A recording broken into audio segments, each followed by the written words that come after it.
आपको बधाई देता हूं कि आप चुनाव शुरू होने से पहले भारतीय जनता पार्टी ने ये घोषित कर दिया कि आम आदमी पार्टी दिल्ली में जीत रही है। और कैसे घोषित कर दिया? ऐसे नहीं, मैं बताता हूं कैसे घोषित किया।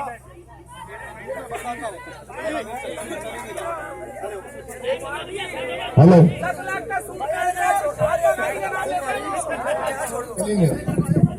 और कैसे जीतोगे ये मैं आपको बताता हूं। कैसे घोषित किया ये भी बताता हूं। यार सामने रात को 12:30 बजे, आज से 12 दिन पहले, भारतीय जनता पार्टी के राष्ट्रीय अध्यक्ष श्री अमित शाह जी ने जब पार्टी में 48 घंटे पहले संगठन किरण बेदी जी को बुलाकर कहा कि आप हमारी सीएम कैंडिडेट हो, उसी समय अमित शाह जी ने दिल्ली के सामने ये पॉलिटिकल स्टेटमेंट दिया कि 1 साल हो गया, हमें अपनी पार्टी में एक आदमी नहीं मिला तो तुम्हारे केजरीवाल से लड़ा सके, बाहर से लेके आए। तो उन्होंने कहा हमारी पार्टी में तो कोई है नहीं, अब तुम्हारे कुंबे से तुम्हारी बड़ी बहन को लेके आए।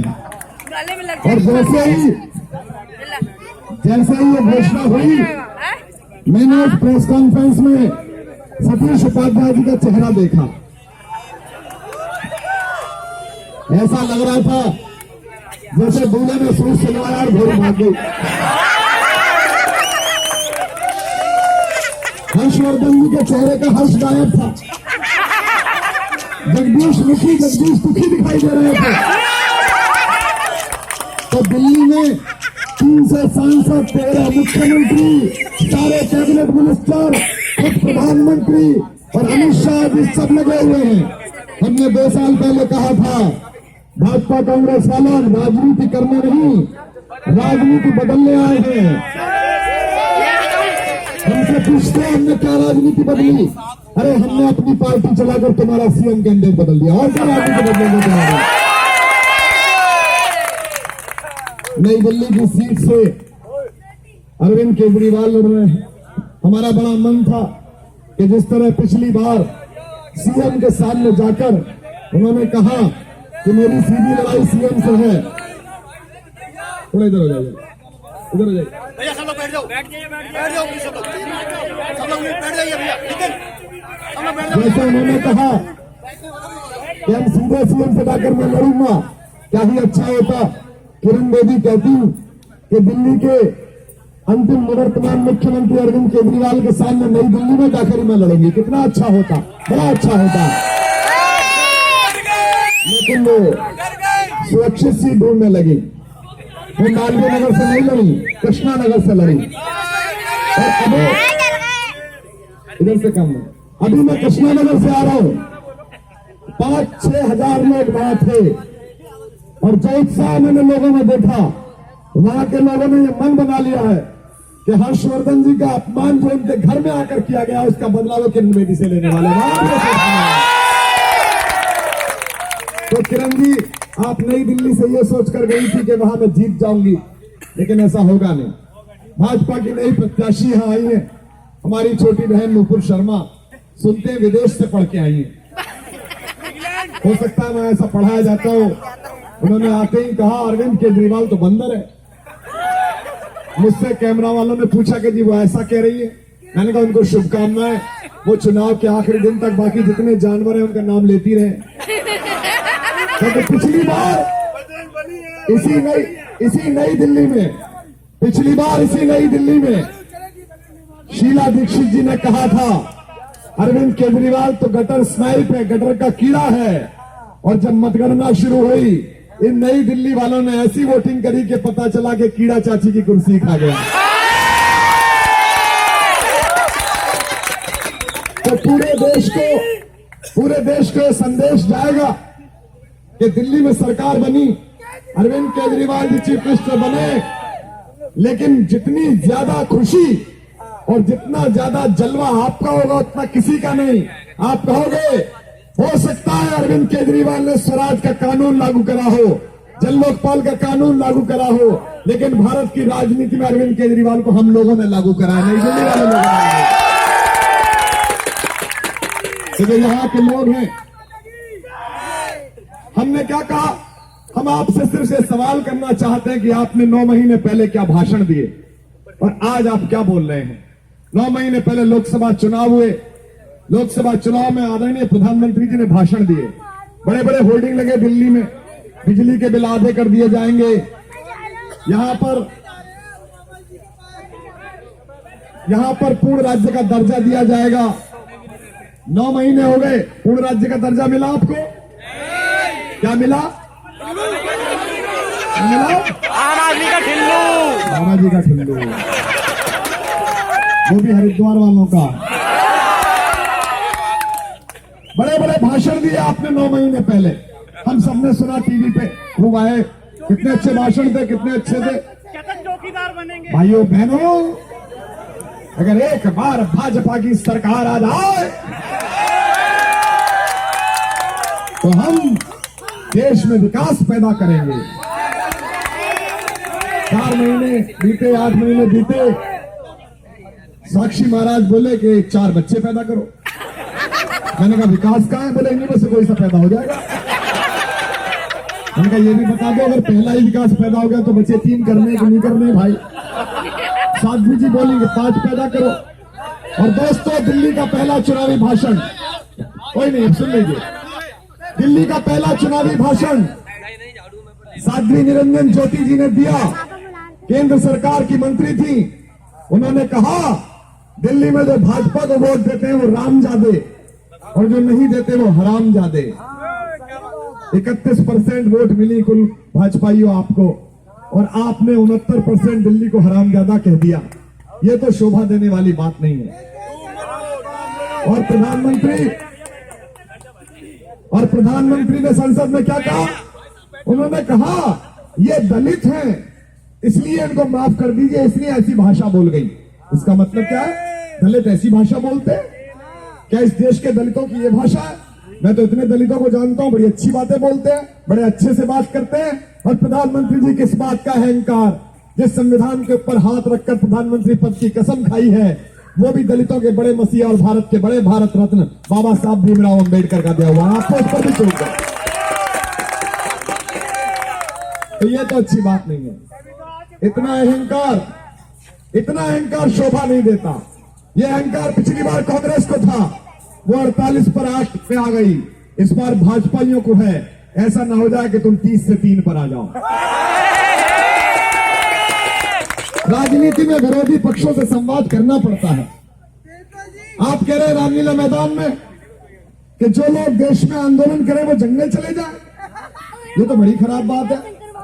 अगर किसी दामिनी के साथ बलात्कार होगा तो आंदोलन तो हम करेंगे, सड़क पर तो हम निकलेंगे, और जंगल कोई खराब चीज नहीं है। अयोध्या के राजा दशरथ के पुत्र श्री राम जब तक अयोध्या में रहे तब तक श्री राम रहे, और जब जंगल जाकर लौटे तब मर्यादा पुरुषोत्तम राम कहलाए। ऐसी क्या बेचैनी है दिल्ली जीतने की? पूर्ण राज्य का दर्जा तो दिया नहीं, क्या बेचैनी?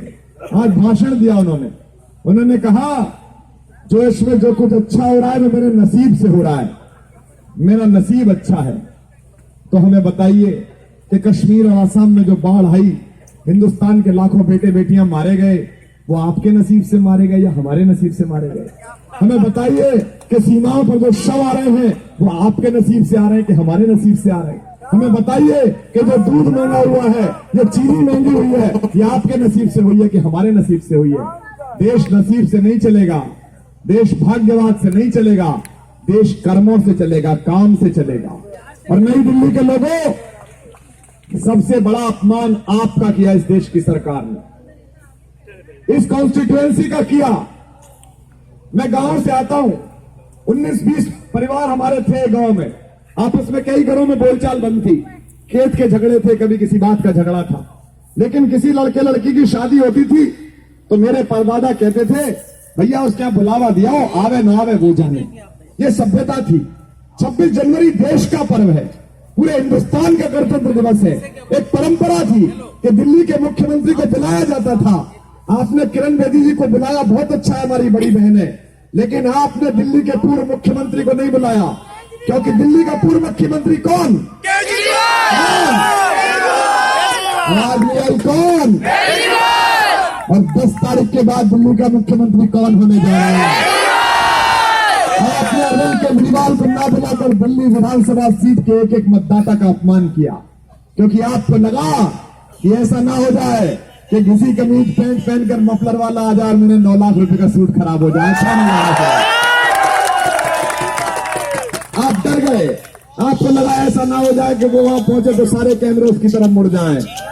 आपके मन में डर आया कि कहीं ओबामा नीचे उतर के उससे ना कहने लगे hello revolutionary how are you. आप कैसे हैं?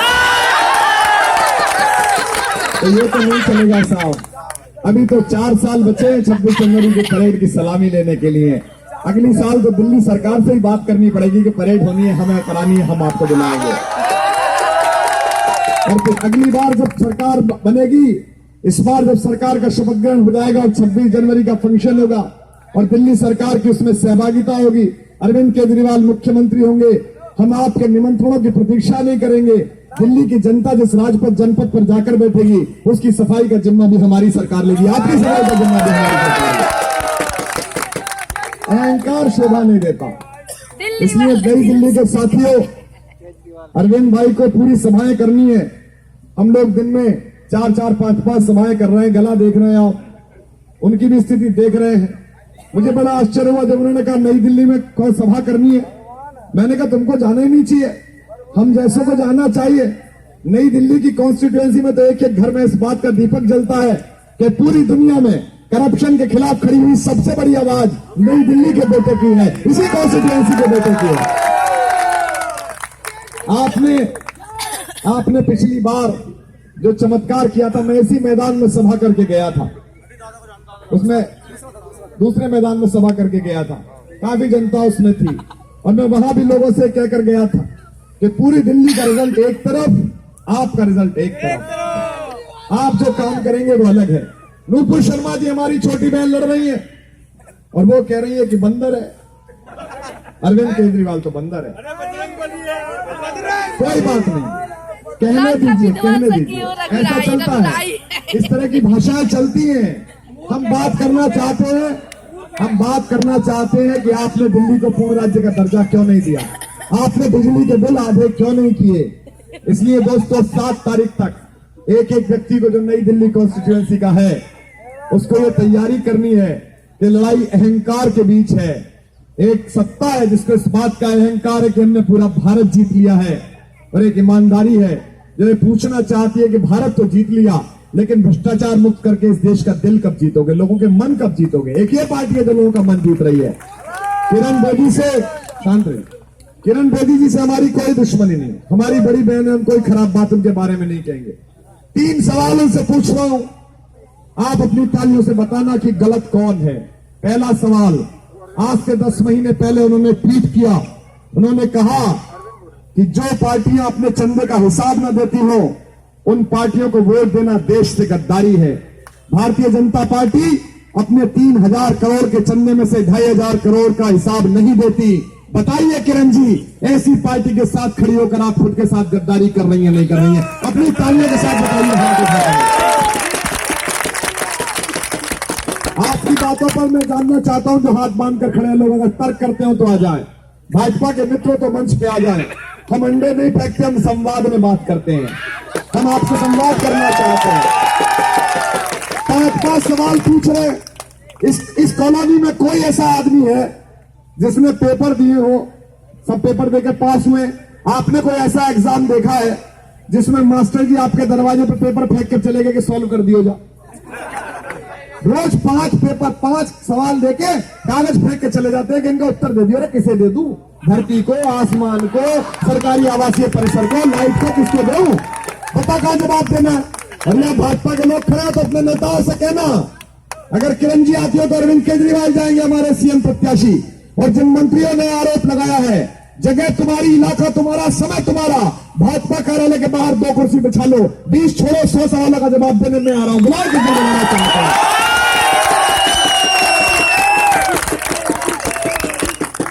बताओ कौन से सवाल पूछना चाहते हो? सवाल क्या है? अरविंद केजरीवाल पहले वैगन आर में चलते थे, अब वो इनोवा में चलने लगे।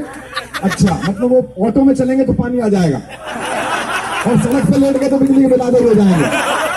क्या बेवकूफी की बात है। 3 साल में 2 आरोप ढूंढ के लाए।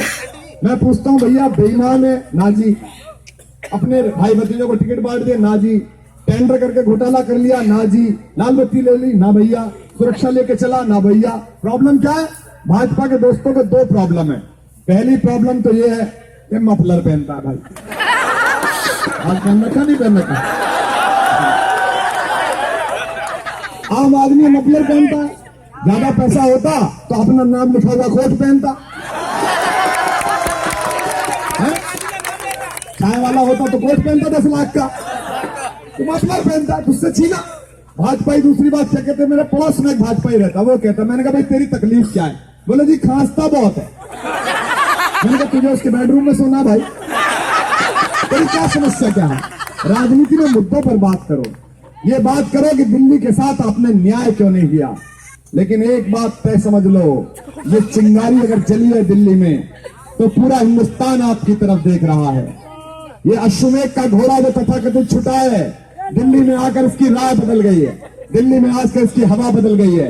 हर जगह चुनाव लड़ा भाजपा ने बिना अपना प्रत्याशी घोषित किए, याद है आपको? हरियाणा में चुनाव लड़ने गए भाजपाई बारात लेके, लोगों ने पूछा दूल्हा खाएं, बोले ससुर का फोटो देखो। लोगों ने कहा मुख्यमंत्री कैंडिडेट कौन है ये तो बताओ, बोले नहीं ये दाढ़ी वाला ससुर लाए इसको देखो। लोगों ने जिता दिया, जिताने के बाद बोले ये लोग खट्टर पकड़ो। अब खट्टा जी से लोग कह रहे हैं कि भाई 24 घंटे बिजली की बात हुई थी, कहां गई? बोले ससुर जाने दिल्ली वाला, मेरे को क्या पता भाई। लेकिन दिल्ली आते राग रंग बदल गया। चिरंजीव 3 सवाल हम आपसे पूछ रहे हैं। पहला सवाल कि आप ऐसी पार्टी के साथ क्यों खड़ी हुई हैं जो अपने चंदे का हिसाब नहीं देता। दूसरी बात, किरण बेदी जी ने 10 महीने पहले ट्वीट किया था, दामिनी कांड के समय कहा था कि जो पार्टियां 302, 304 और बलात्कार के आरोपियों को टिकट देती हो उन पार्टियों को वोट देना देश की बेटियों के साथ गद्दारी है। आज जिस पार्टी में आप काम कर रही हैं उसमें एक मंत्री ऐसा है जिसको बलात्कार के आरोप में राजस्थान का कोर्ट ढूंढ रहा है। बताइए किरण जी, ऐसी भाजपा के साथ खड़े होकर आप अपने स्टैंड के साथ गद्दारी कर रही हैं कि नहीं कर रही? हाथ तालियां बजाकर बताइए।